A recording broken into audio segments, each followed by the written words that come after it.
1h15 plus tôt, entrée des 22 acteurs pour le 63e derby du Sud. Monaco, leader, compte poursuivre sa bonne série. Ce soir, pas de cadeau. Non, je pense qu'il n'y a pas de cadeau. C'est la 4e fois que je rencontre mon ancien club. Et Patrice Evra n'a jamais gagné à Louis II face à Nice. Monaco n'a plus battu son voisin à domicile depuis 1996. 5e minute, coup franc obtenu par Adebayor et tiré par Chevanton de retour de blessure. Saviola coupe la trajectoire et ouvre le score. 3e but en 6 matchs de l'Argentin sous le maillot monégasque. Son 2e en Ligue 1.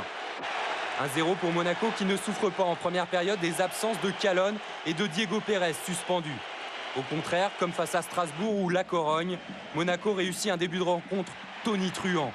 20e minute, accélération et centre de Saviola. Chevanton prolonge pour Adebayor, l'homme en forme du moment. Son 4e but, son 3e en L1 cette saison. Monaco, irrésistible, mène 2-0 au terme d'une première période à sens unique, mais où quelques chocs nous rappellent tout de même que ce match est un derby.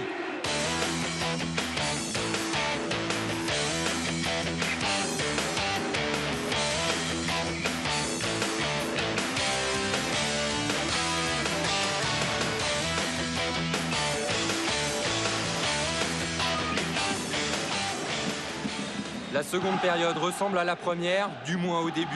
Dégagement de Gregorini directement sur Zikos. Lâché par sa défense, le gardien niçois tente une sortie hasardeuse. Adebayor en profite. But splendide, plein de sang-froid. Le Togolais réussit le doublé. 3-0 pour Monaco à l'heure de jeu. Au fond du trou, les Niçois. En réalité, pas tant que ça. Sauver l'honneur, c'est chose faite 8 minutes après le 3e but monégasque. La première tentative de Vairua est repoussée par Roma. Agali surgit pour redonner espoir aux Niçois. Le 2e but cette saison de Victor Agali, le Nigérian venu cet été de Schalke 04. 3-1, Nice est lancé.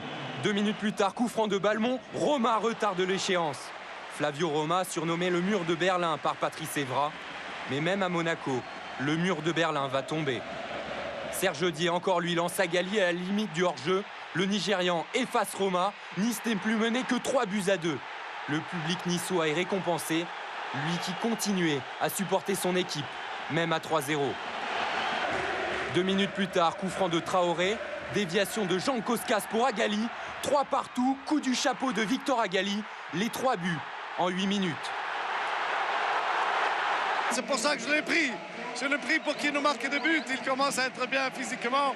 Et il nous en marquera beaucoup d'autres encore. Je vois 3 occasions et je marque, c'est ça le travail des attaquants.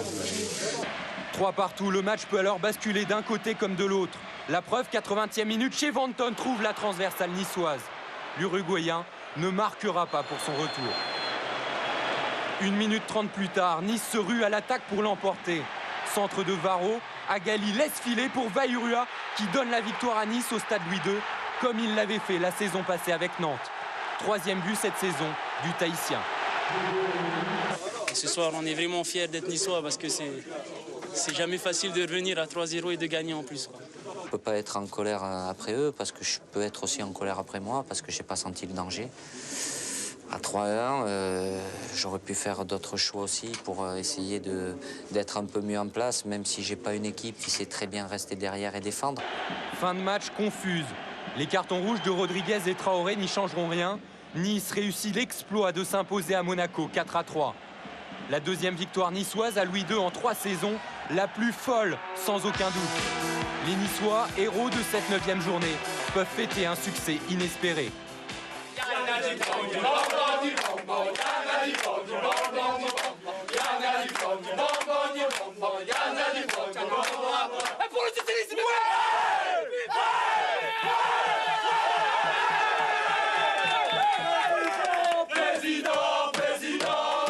Le président, c'est le président Cohen.